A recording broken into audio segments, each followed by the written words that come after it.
Hai, ini adalah video pertamaku dan ini adalah video perjalanan sembuhku di tahun 2026. Perjalanan sembuhku dan perjalanan pulihku sepanjang tahun ini. Perihal perjalanan sembuh dan perjalanan pulih, tahun ini tuh merupakan tahun yang menurut aku openingnya sangat-sangat berat, sangat-sangat menyakitkan karena harus menerima kehilangan yang sangat tidak diduga, kehilangan cinta pertamaku, bapakku yang tersayang, bapakku Teguh Simbolon, bapakku Hasya. Gak hanya aku, tapi juga untuk keluargaku, untuk adikku, untuk mamaku, untuk kami berempat. Kami merasakan kehilangan yang sama. Tapi kali ini aku membuat video perjalanan pulihku di tahun 2026.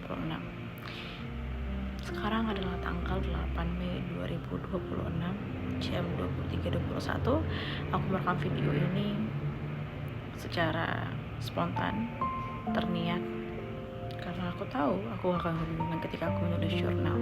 Sebelumnya aku membiasakan diri untuk menulis jurnal ketika aku merasa sedih, ketika aku merasa berat hati, atau mungkin ada sesuatu yang aku tuliskan secara spontan, seperti saat aku merekam video ini aku tuliskan di buku jurnalku. Tahun kemarin aku punya satu buku jurnal di mana isi jurnalnya aku tidak mau buka lagi, tapi seingat aku banyak hal-hal sedih yang aku tulis di situ. Ketika aku belajar untuk tidak terlalu bercerita, terlalu jujur dengan apa yang aku rasakan kepada orang sekitarku, aku belajar tumpahkan pada satu tulisan, pada satu buku khusus yang aku memang khususkan untuk catatanku sepanjang tahun 2025 kemarin. Tahun ini aku punya buku yang sama juga, buku baru tentunya, karena di tahun yang baru aku kesulitan untuk menulis. Karena itu aku belajar untuk mungkin mencoba hal baru, seperti halnya membuat video ini. Mungkin akan lebih simpel untuk aku ketika aku merekam video ini tanpa harus menulis. Aku spontan untuk bicara apa aja yang mungkin terlintas di pikiran aku, dan aku bisa posting juga, bisa aku kenang di manapun aku akan posting nanti video ini.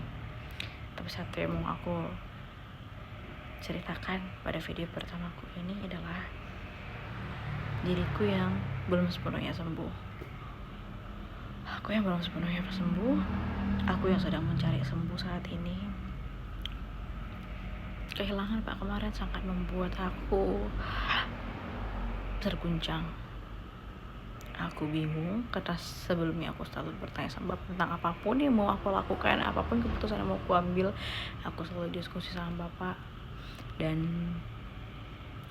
setelah kepergian Bapak, aku harus belajar untuk mengambil keputusan sendiri, berpikir sendiri tanpa adanya teman diskusi.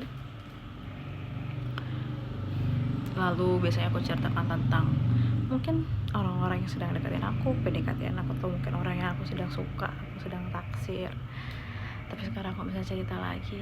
Yang menjadi kegelisahanku adalah orang-orang sepele ketika aku tidak memiliki seorang ayah lagi. Ketika aku sudah tidak memiliki seorang ayah, maka tidak akan ada yang membela aku ketika orang-orang terdekat pun berperilaku tidak baik padaku, membuat aku sedih, atau menyepelekan aku dan adik-adikku. Satu orang yang mau aku bawakan namanya di sini, Bang Paul, mereknya Bapak. Nggak pere kandung, bukan pariban kandungku, opung kami kakak beradik.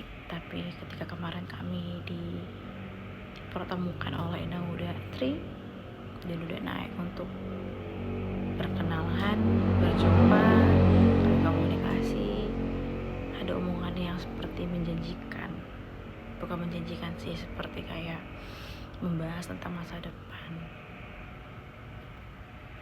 membuat aku berharap, karena emang sebenarnya aku berharap sekali aku menikah dengan orang yang mengenal bapakku, mengenal keluargaku, sehingga aku tidak perlu harus bercerita lagi.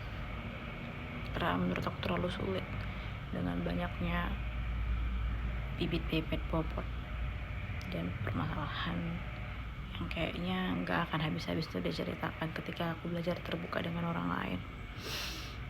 Tapi satu yang aku memang pengen setelah kepergian bapak tuh, aku ketemu dengan orang yang memang mengenal bapak, mengenal orang tuaku, mengenal keluarga aku, dan mengenal adik-adikku, juga mengasihi adik-adikku, tidak hanya aku saja. Aku berpikir ketika aku memiliki hubungan serius dengan seseorang, maka ketika kalian berjalan pada hubungan itu, di depan sana nanti tidak hanya dengan aku dan dia saja, tapi tentang kami, keluarganya, keluargaku bersama. Tapi setelah pertemuan kami terakhir tanggal 11 April 2026, bulan lalu, kami gak ada ketemu lagi sebulan ini. Selama sebulan aku menangis dan bertanya-tanya nilai diriku, apa yang membuat dia tidak berkata apa-apa, pergi tanpa penjelasan, pergi tanpa mengatakan maaf, atau mungkin ya apapun tentang yang pernah dia sampaikan sebelumnya sama aku. Dia menghilang sebelum aku bertahan untuk tidak menghubungi, dan aku mendoakan dia dengan harapan setidaknya ada sepatah dua kata-kata yang akan dia sampaikan tentang bagaimana aku harus bersikap ke depannya dan bagaimana kejelasan kami ke depannya.